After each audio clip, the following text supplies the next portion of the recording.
Shall we do some dreams this evening? Right? Now, let me suggest something first. Right?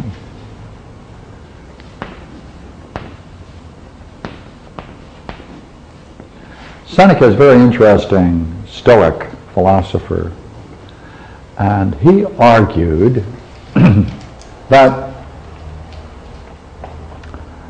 you should be very careful before you study any works.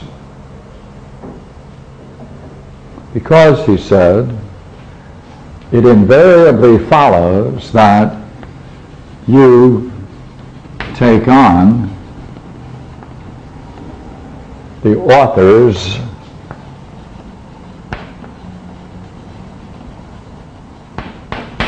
ethos.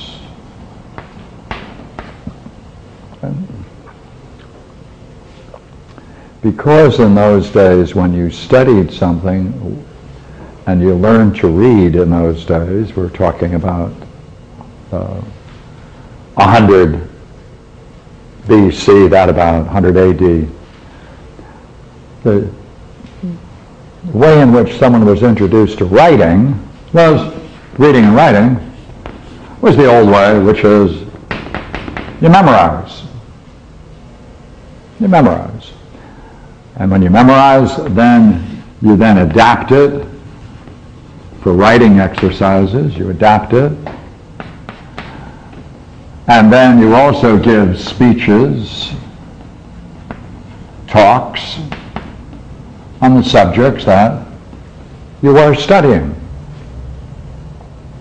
Seneca says, when you devote yourself this way, invariably it follows that you also begin to act, or your behavior is very much influenced by this kind of rote learning and dedication to one author. So therefore, he argued that there are many schools of philosophy and many schools of different thinkers and sages, and therefore you have to be very careful which one you pick up, because this is going to mold your ethos. That's more than character, you see. That's character, that's behavior, and that's finally thinking.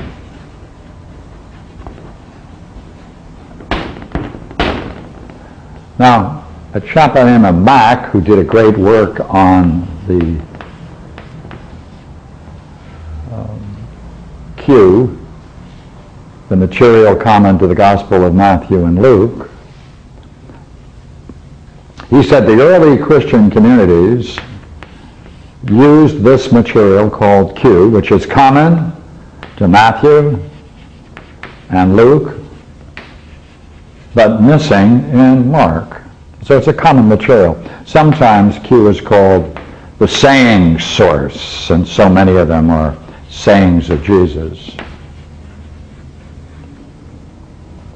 So Mack argues the way in which these early Christian communities became believers is that they got this writing, they put down this writing, and people then learned to read and expressed what they read and adapted it and gave it into speeches, and it became a basis for their behavior, became a model for interacting with others.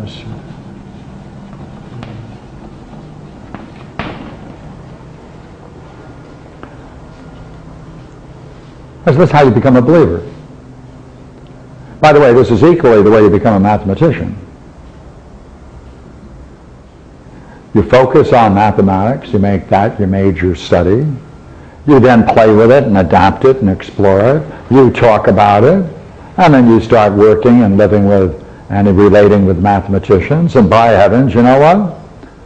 You will then become a mathematician or a musician or anything else.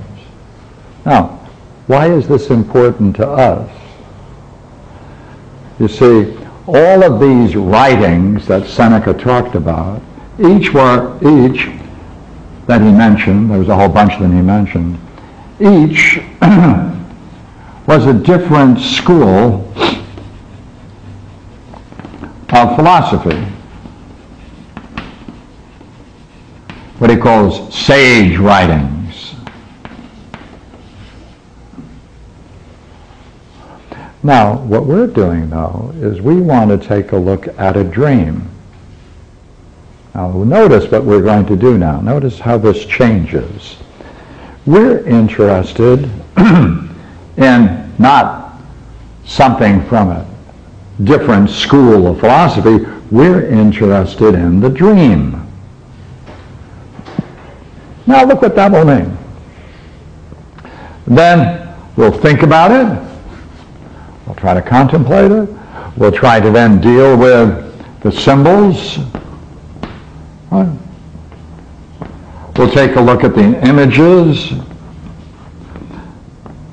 We'll take a look at the logos, the content, and we'll see how it reflects one's own personal world. Now, what does that mean then?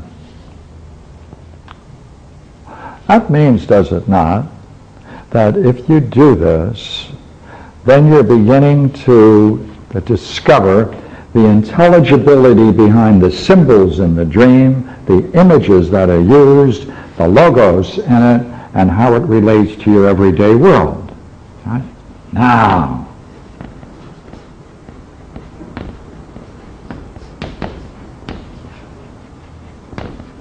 isn't this curious? Because you are your own teacher. You're not mimicking something. You're not adapting something alien to yourself. You're not then taking that material that you've adapted and enter it into your speech to become like the author. That's missing. What's going to happen? Well, what's interesting then is you're learning the language of the dream. Right? That's what you're doing, learning the language of the dream.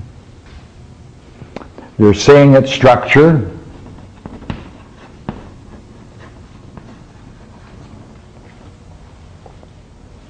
See its application. And in that you see its intelligibility.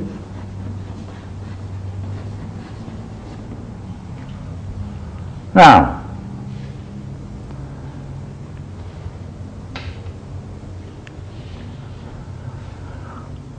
you then are going to learn to see through this because you just don't have one text, you have dream after dream after dream from the same author. From the same author. So you're learning the language of your dreams. Yeah.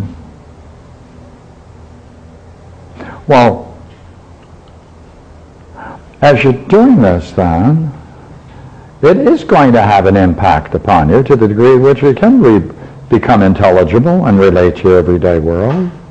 And you'll also be learning a different way of reasoning, primarily dealing with these kinds of things: symbols, images, logos, metaphors, and its analogical significance to you. This is